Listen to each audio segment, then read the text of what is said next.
الله أكبر. الحمد لله رب العالمين الرحمن الرحيم مالك يوم الدين إياك نعبد وإياك نستعين اهدنا الصراط المستقيم صراط الذين أنعمت عليهم غير المغضوب عليهم ولا الضالين.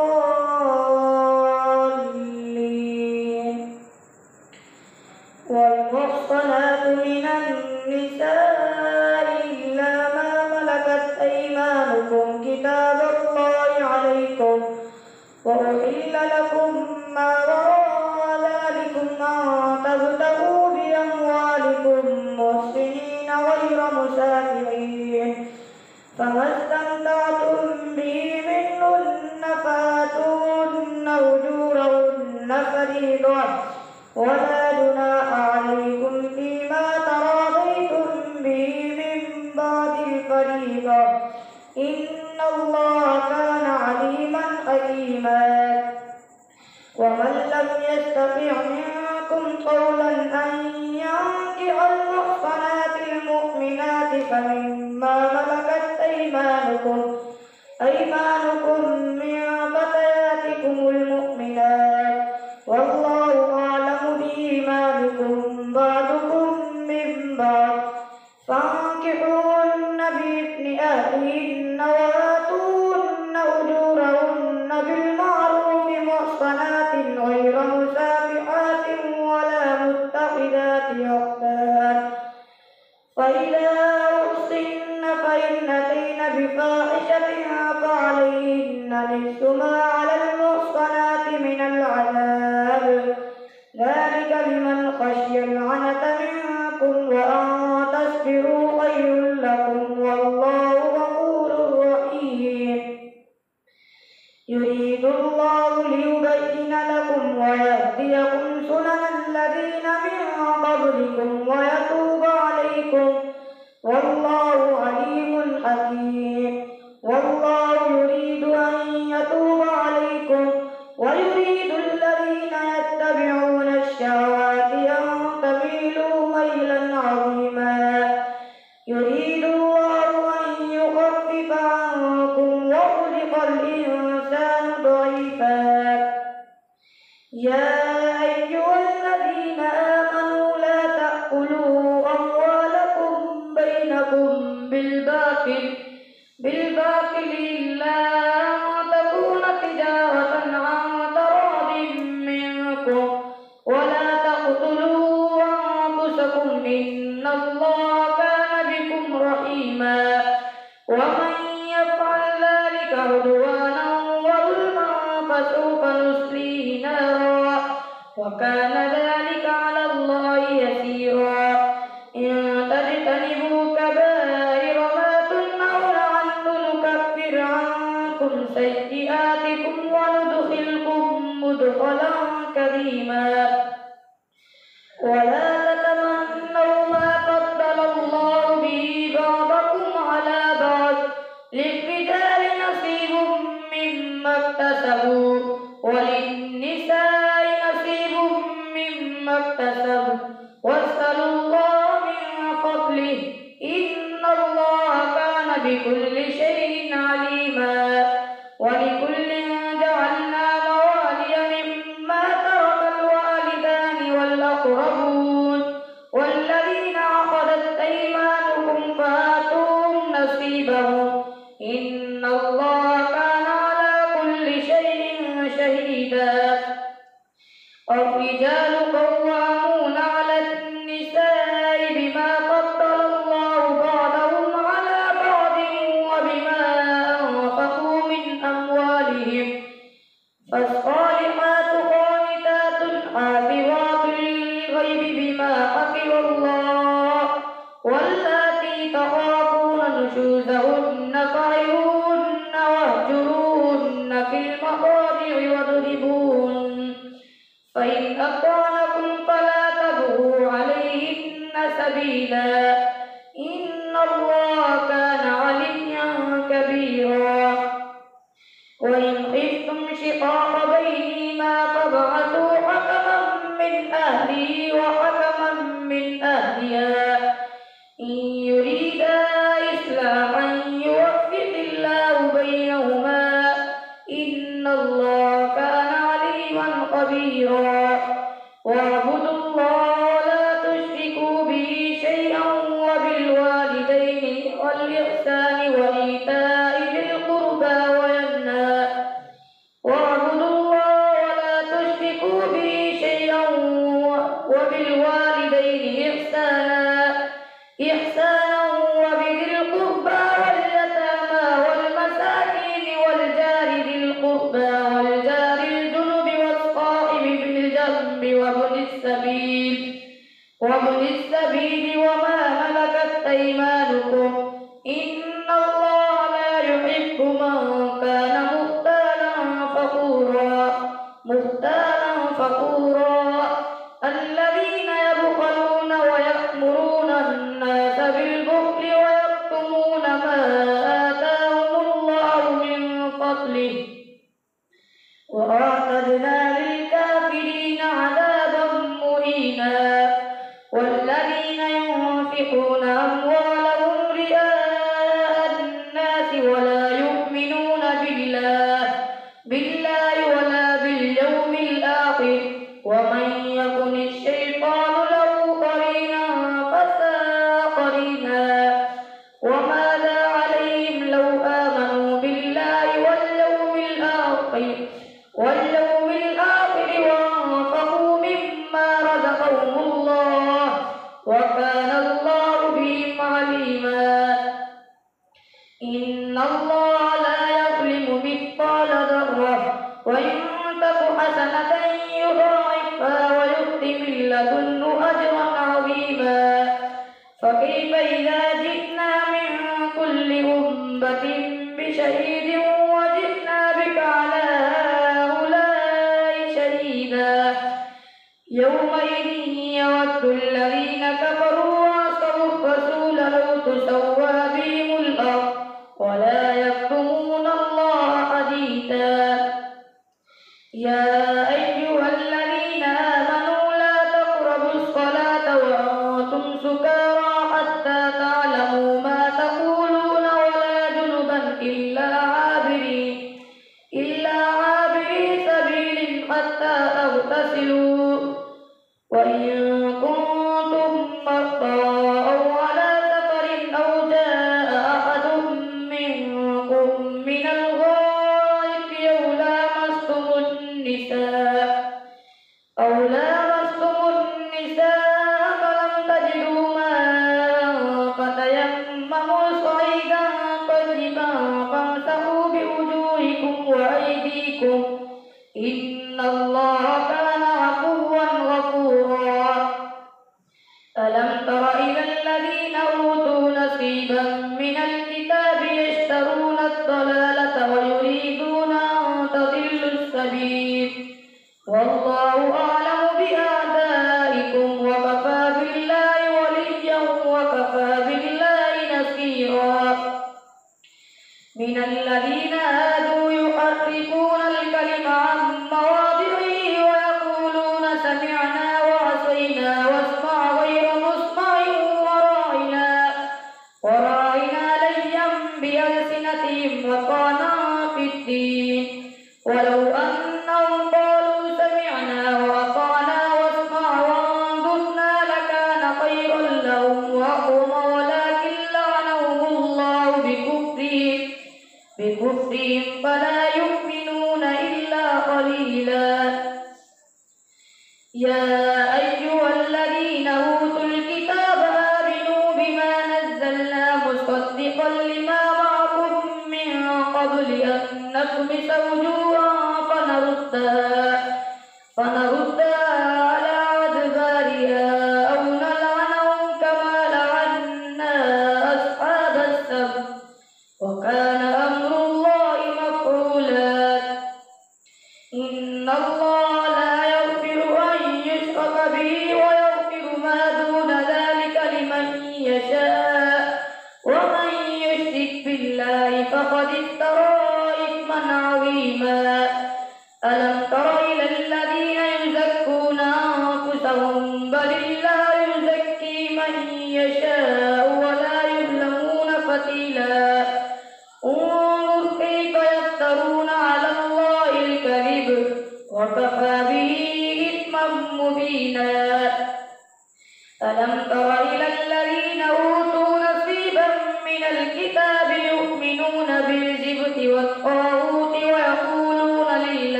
تجد له نصيرا أم لهم نصيب من الملك فإذا لا يؤتون الناس نقيرا أم يحسدون الناس على ما آتاهم الله من فضله فقد آتينا آل إبراهيم الكتاب والحكمة وآتيناهم ملكا عظيما فمنهم من آمن به ومنهم من صد عنه وكفى بجهنم سعيرا إن الذين كفروا بآياتنا سوف نصليهم نارا كلما نضجت جلودهم بدلناهم جلودا غيرها ليذوقوا العذاب إن الله كان عزيزا حكيما والذين آمنوا وعملوا الصالحات سندخلهم جنات تجري من تحتها الأنهار خالدين فيها أبدا لهم فيها أزواج مطهرة وندخلهم ظلا ظليلا إن الله يأمركم أن تؤدوا الأمانات إلى أهلها وإذا حكمتم بين الناس أن تحكموا بالعدل إن الله نعم ما يعظكم به إن الله كان سميعا بصيرا يا أيها الذين آمنوا أطيعوا الله وأطيعوا الرسول وأولي الأمر منكم فإن تنازعتم في شيء فردوه إلى الله والرسول إن كنتم تؤمنون بالله واليوم الآخر ذلك خير وأحسن تأويلا الله أكبر سمع الله لمن حمده الله أكبر الله أكبر الله أكبر الله أكبر الحمد لله رب العالمين الرحمن الرحيم مالك يوم الدين إياك نعبد وإياك نستعين اهدنا الصراط المستقيم صراط الذين أنعمت عليهم غير المغضوب عليهم ولا الضالين ألم تر إلى الذين يزعمون أنهم آمنوا بما أنزل إليك وما أنزل من قبلك يريدون أن يتحاكموا إلى الطاغوت وقد أمروا أن يكفروا به ويريد الشيطان أن يضلهم ضلالا بعيدا وإذا قيل لهم تعالوا إلى ما أنزل الله وإلى الرسول رأيت المنافقين يصدون عنك صدودا فكيف إذا أصابتهم مصيبة بما قدمت أيديهم ثم جاءوك يحلفون بالله إن أردنا إلا إحسانا وتوفيقا أولئك الذين يعلم الله ما في قلوبهم فأعرض عنهم وعظهم وقل لهم في أنفسهم قولا بليغا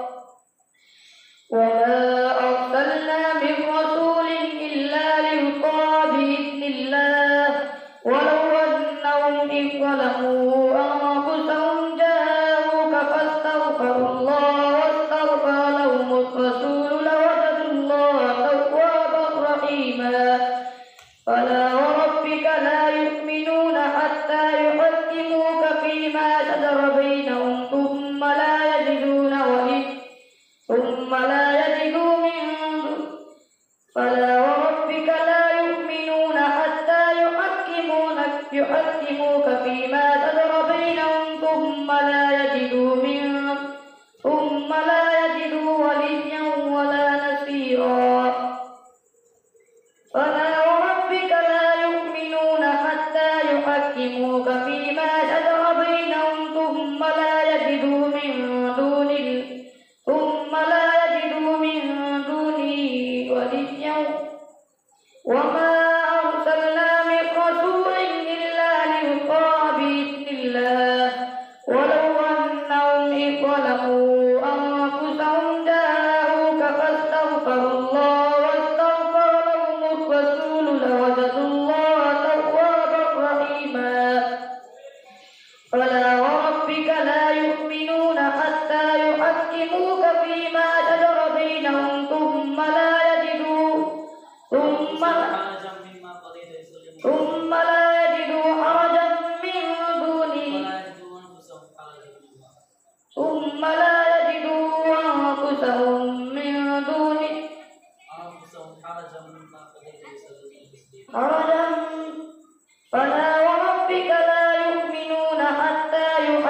ولو أنا كتبنا عليهم أن اقتلوا أنفسكم أو اخرجوا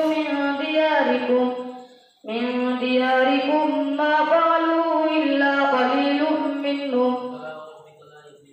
فلا وربك لا يؤمنون حتى يحكموك فيما شجر بينهم ثم لا تجدوا أنفسهم حرجا مما قضيت ويسلموا تسليما ولو أنا كتبنا عليهم أن اقتلوا أنفسكم أو اخرجوا من دياركم ما فعلوه إلا قليل منهم ولو أنهم فعلوا ما يوعظون به لكان خيرا لهم وأشد تثبيتا وإذا لآتيناهم من لدنا أجرا عظيما ولهديناهم صراطا مستقيما ومن يطع الله والرسول فأولئك مع الذين أنعم الله عليهم من النبيين والصديقين والشهداء والصالحين وحسن أولئك رفيقا ذلك الفضل من الله وكفى بالله عليما يا أيها الذين آمنوا خذوا حذركم فانفروا ثبات أو انفروا جميعا وإن منكم لمن ليبطئن فإن أصابتكم مصيبة قال قد أنعم الله علي إذ لم أكن معهم شهيدا ولئن أصابكم فضل من الله ليقولن كأن لم تكن بينكم وبينه مودة يا ليتني كنت معهم فأفوز فوزا عظيما فليقاتل في سبيل الله الذين يشرون الحياة الدنيا بالآخرة ومن يقاتل في سبيل الله فيقتل أو يغلب فسوف نؤتيه أجرا عظيما وما لكم لا تقاتلون في سبيل الله والمستضعفين من الرجال والنساء والولدان الذين يقولون ربنا أخرجنا من هذه القرية الظالم أهلها واجعل لنا من لدنك وليا واجعل لنا من لدنك نصيرا الذين آمنوا يقاتلون في سبيل الله والذين كفروا يقاتلون في سبيل الطاغوت فقاتلوا أولياء الشيطان إن كيد الشيطان كان ضعيفا